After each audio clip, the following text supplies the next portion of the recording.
Torretas de policía nube con tornado, explosión emocional. Tekashi y Yailin se destrozan mutuamente en una batalla de verdades.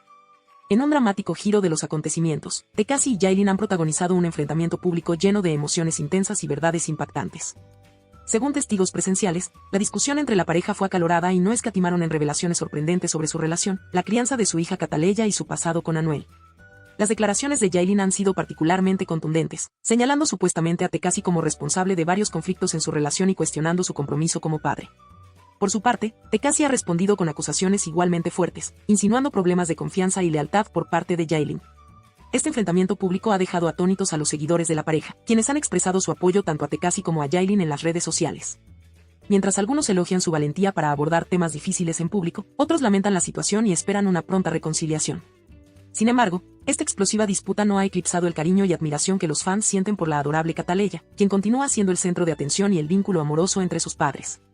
En conclusión, el enfrentamiento entre Tekashi y Yailin ha sacudido el mundo del entretenimiento, dejando al descubierto tensiones y conflictos que requieren ser abordados con sensibilidad y comprensión.